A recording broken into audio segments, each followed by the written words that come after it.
Did you know that designing a brand new freight wagon for Indian Railways isn't just about, welding together a better steel box? Not even close. It's actually a massive, high-stakes undertaking.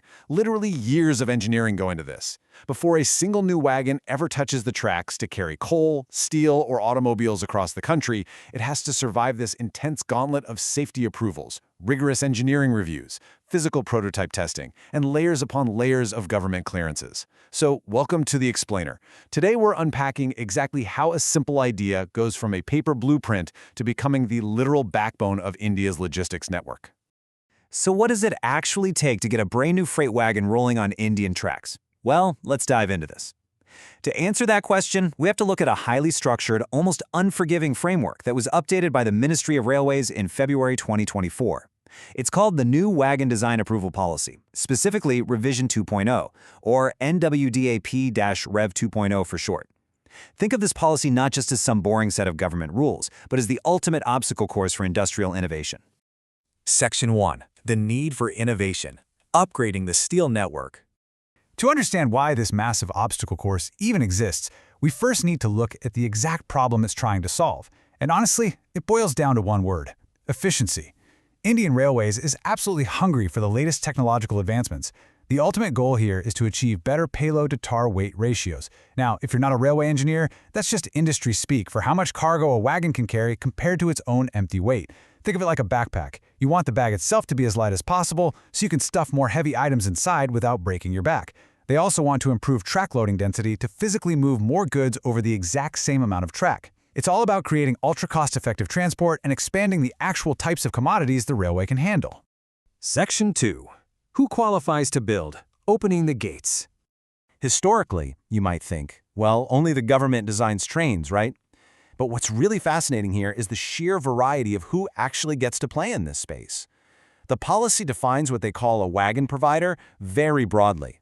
It essentially opens the gates to individuals, private or public limited companies, joint ventures, wagon operators, leasing companies, and of course your traditional wagon manufacturers and designers. As long as they adhere strictly to what the policy calls good industry practices, a massive pool of private sector innovators can step right into the ring. It's a huge opportunity. Section 3. The engineering gauntlet. From paper to steel. Okay, so getting access is really just the beginning. The first half of this journey, taking an idea from a paper concept to physical steel, requires navigating multiple distinct stages. In Stage 1, the wagon provider submits their proposal through a dedicated online portal, straight to the Committee on Wagon Design, or the CWD. If the CWD looks at it and thinks, yeah, this idea has merit for Indian Railways, they grant an in-principle clearance. That's Stage 2. Then comes Stage 3, which is all about detailed engineering designs, putting together a comprehensive quality assurance plan, and getting validation by a design review body.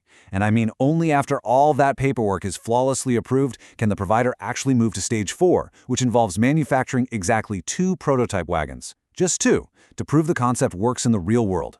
But let me pause here for a second, because Stage 1 isn't just about uploading a quick sketch. It is an intense intellectual property challenge. The policy explicitly mandates that the design cannot simply be a copy of another entity's wagon. You can't just steal someone else's homework without their express permission. In fact, wagon providers must officially declare their designs as proprietary. This is absolutely crucial because it protects the massive R&D investments these private companies are making to push the industry forward. And the pace of all this? It is relentless. The number 15 is really vital here. To prevent the kind of bureaucratic delays you might expect from a massive organization, the policy mandates strict turnaround times. For example, the wagon provider has to give a formal presentation to the CWD within just 15 days of submitting their proposal. And once they get their in-principle clearance, they have exactly 15 days to submit a tentative plan for the detailed design and testing phases. So the clock is literally always ticking. There's no time to sit around. Section 4. Rigorous testing standards. Pushing to the limit. So once those 2 initial prototypes are finally built, the real fun and honestly the real stress begins. These wagons are pushed to their absolute physical limits. In Stage V, they undergo rigorous static and dynamic testing. And we're not just talking about seeing if the wheels turn on a track. This involves using oscillograph cars. These are specialized test vehicles loaded with sensors that measure track and train data. And hauling this test train to validate its performance at high speeds, It's intense. If the prototypes manage to survive this brutal physical exam, they move to Stage 6 for official sanction. Finally, Stage 7 involves building 2 full rigs, so that's 2 entire massive trains made up of these new wagons, for a comprehensive field service trial. Now, Stage 6 requires an official sanction directly from the Railway Board. This represents the ultimate government green light. And it really grounds this whole narrative in reality, you know? At the end of the day, millions of tons of cargo and the absolute safety of the entire Indian rail network rely on this single stamp of total safety compliance. It's a huge responsibility. Section 5. The cost of entry. Skin in the game. So we know it takes incredible engineering talent to get this far, but what about the financial stakes? Because let's be real, innovation isn't free. To ensure only serious, capable contenders enter this pipeline, wagon providers must financially commit heavy capital at literally every single step. Just submitting a proposal costs 5 lakh rupees. Submitting the detailed design? That's another 15 lakhs. Getting authorization for dynamic testing, which actually includes providing your own testing equipment and hauling the train, that hits 30 lakhs. And then sanctioning and special trials add another 45 lakhs combined. It adds up extremely fast.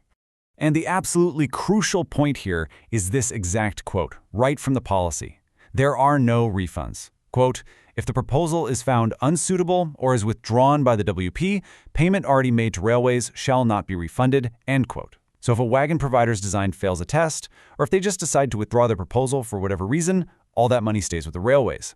Every ounce of the financial risk, plus the massive costs of actually manufacturing the physical prototypes, falls squarely on the shoulders of the private developer. Talk about having skin in the game, right?